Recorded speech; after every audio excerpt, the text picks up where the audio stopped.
Baiklah, bismillahirrahmanirrahim. Assalamualaikum warahmatullahi wabarakatuh. Perkenalkan, nama saya Bima. Saya dari kelas 4 PH. Di sini saya akan menjelaskan tentang jawaban dari tugas UAS Masa Fikih. Dosen pengampunya yaitu Ustadz Insan Jauhari. Mungkin hanya itu. Baiklah.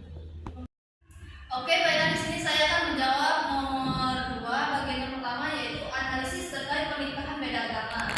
Kasus pernikahan beda agama di Indonesia adalah fenomena yang umum terjadi. Yang seperti kita ketahui bahwasanya di Indonesia ini banyak sekali pernikahan beda agama dan sangat lumrah terjadi dan tidak terlalu dikhawatirkan orang-orang Indonesia lagi karena sudah banyak terjadi. Dan hal ini sering dilakukan dengan alasan saling mencintai dan takut terjerumus dalam perzinaan.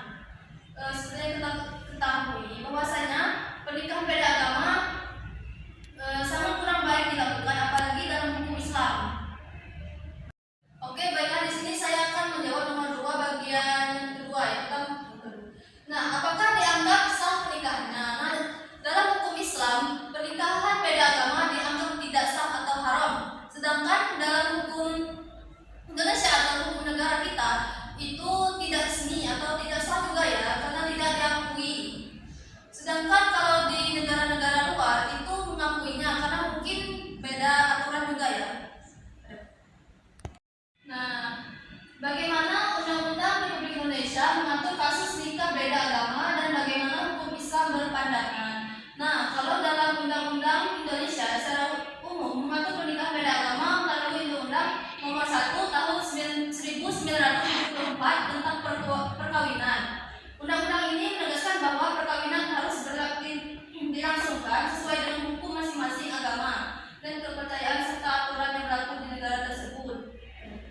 Baiklah, di sini saya akan menjawab pertanyaan dari nomor 3, setuju atau tidak mengenai poligami. Nah, kalau menurut saya pribadi tentang poligami ini saya tidak setuju, dikarenakan kalau zaman sekarang ini kebanyakan laki-laki itu berpoligami dikarenakan mengikuti hasratnya atau nafsunya, sedangkan pada zaman Nabi dahulu banyak laki-laki melakukan poligami itu untuk menolong para wanita-wanita yang mungkin sudah ditinggalkan oleh suaminya, baik itu dalam keadaan perang ataupun yang lainnya. Pesan juga, poligami ini haram jika suami melakukan poligami tanpa seizin dari istrinya. Nah, nomor 3 bagian kedua yaitu bagaimana pandangan hukum negara atau undang-undang dan hukum Islam terkait poligami. Dalam Undang-Undang Nomor 1 Tahun 1974 tentang perkawinan, poligami dilarang. Pasal 1 ayat 1 Undang-Undang Nomor 1 atau Tahun 1974 menyatakan perkawinan adalah perjanjian antara seorang laki-laki dengan seorang perempuan yang dianggap sebagai suami istri yang berdasarkan pada kesadaran dan persetujuan mereka berdua, serta dilakukan dengan cara yang sesuai dengan agama dan istiadat masyarakat tersebut. Oke, baiklah, di sini saya akan menjawab pertanyaan dari nomor 3. Setuju atau tidak mengenai poligami? Nah, menurut saya pribadi, saya tidak setuju dengan poligami karena alasannya dengan argumentasi yang logis.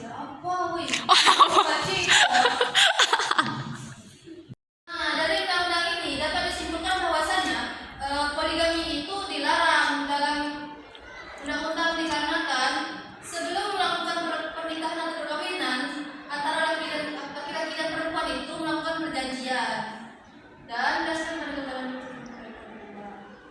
mungkin hanya itu. Oke, baiklah, di sini saya akan menjawab pertanyaan dari nomor 4. Bagaimana sih pandangan Anda terhadap aborsi dan bagaimana pandangan ulama terhadap hal tersebut? Nah, seperti yang kita ketahui bahwasanya aborsi adalah suatu tindakan menggugurkan kandungan untuk mengakhiri suatu kehamilan dengan tujuan untuk suatu kemudaratan atau tanpa tujuan tertentu. Sedangkan aborsi ini boleh dilakukan jika seorang ibu atau wanita hamil tersebut melakukannya dengan tujuan seperti takut terancam untuk nyawa atau banyak kemudaratan yang lainnya. Oke, baiklah, aborsi dengan alasan terindikasi bahwa anak yang lahir nanti cacat atau boleh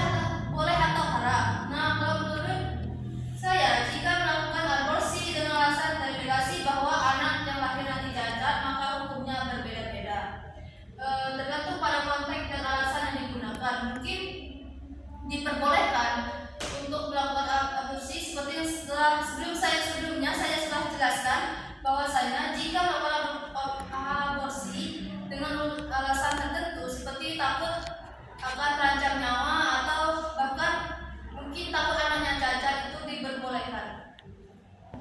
Oke, terakhir yaitu berikan solusi terbaik dari tindakan aborsi.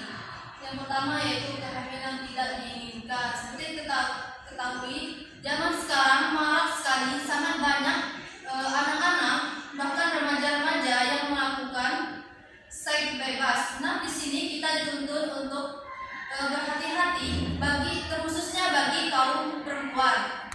Kita harus menjaga rasa malu dan rasa hormat kita terhadap semua yang membuat kemudaratan. Mungkin dengan kehamilan tidak diingin ini kita perlu menghindari beberapa teman yang mungkin tidak membawa ke jalan yang lebih benar. Yang kedua yaitu pengawasan orang tua. Nah, pengawasan orang tua ini sangat penting bagi seorang anak, terkhususnya yaitu anak perempuan. Nah, balik lagi ke poin pertama, kehamilan tidak diinginkan. Nah, di sini orang tua sangat penting untuk anaknya agar tidak melakukan hal-hal yang di luar nalar seorang